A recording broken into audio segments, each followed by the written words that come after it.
Hello YouTube! Thank you so much for joining me here again today. We're going to be doing another little cooking thing today. We're going to be cooking some kale chips today. I don't know if you have ever had kale chips. The first time I ever tried them was in one of those pre-made bags at the store. I did not enjoy them. They were horrible, so I stayed away from them for a very long time until my lovely neighbor made me some kale chips, and that was it. I fell in love with them. So we're gonna make those today, guys. Super duper easy.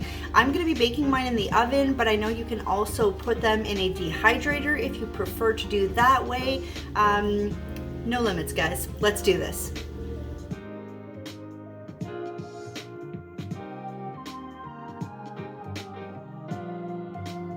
Alright guys, so first thing we're going to do is you're going to get your kale, and actually when I grabbed my kale it had wilted like considerably since I bought it yesterday. So what I did is I just gave it a fresh cut at the bottom and stuck it in a bowl with some cold water, and half an hour guys, and this was just as fresh as when I bought it. So you're going to need some olive oil. I prefer garlic olive oil just because I love the taste. Next we have our nutritional yeast. We've got about a quarter cup.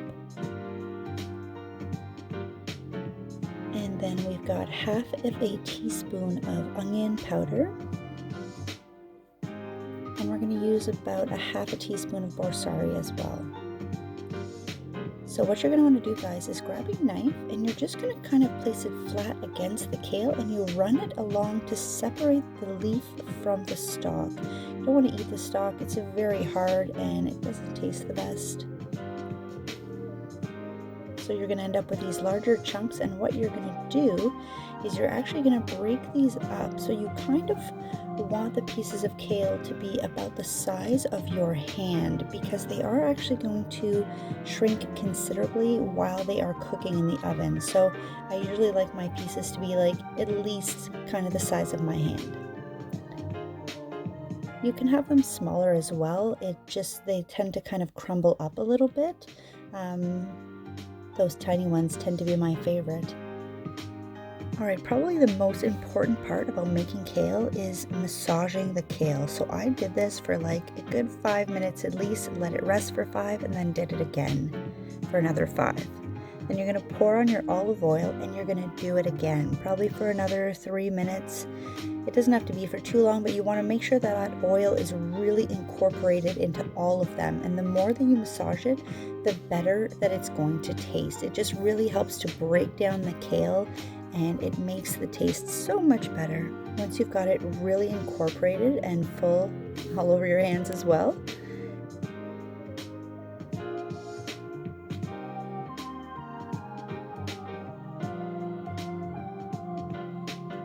Next thing we're going to do is add our seasoning. So we're going to add our onion salt, and we are also going to add our borsari seasoning salt, and then we're going to give it another mix.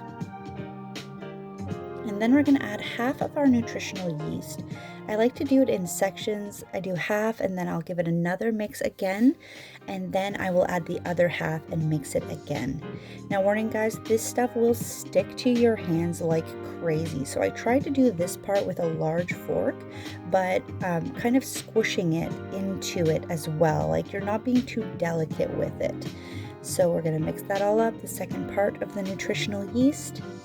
And then you're going to be spreading this out onto a cookie sheet. You don't need to oil it because your kale is covered in oil.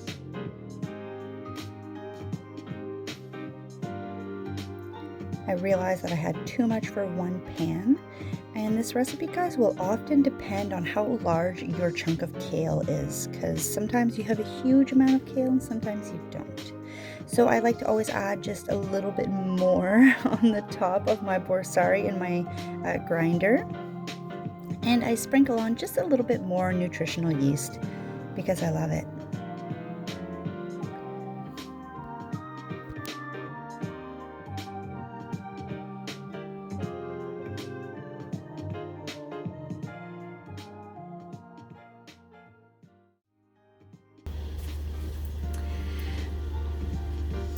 So that's it guys, kale chips, not too hard, right?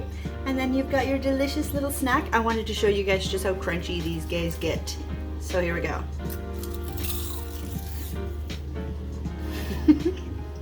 They're so good. They're very addictive. They taste delicious. Fair warning, guys, they're gonna get all over your teeth. But they taste absolutely delicious. You could always tweak these too if you wanted to make them spicy. You could probably add like little sriracha when you're mixing your oil into your kale. You know, you want them saltier, you can go with that as well. The thing that I love the absolute most on mine, guys, is my borsari salt. You guys notice I use this on pretty much everything. This is like my Frank's Red Hot. I put this on everything. It's so good. You can order it online, and it doesn't just come in this flavor, guys. There's like a Thai flavor, there's a everything bagel flavor, there's a pepper one which is really good on steak.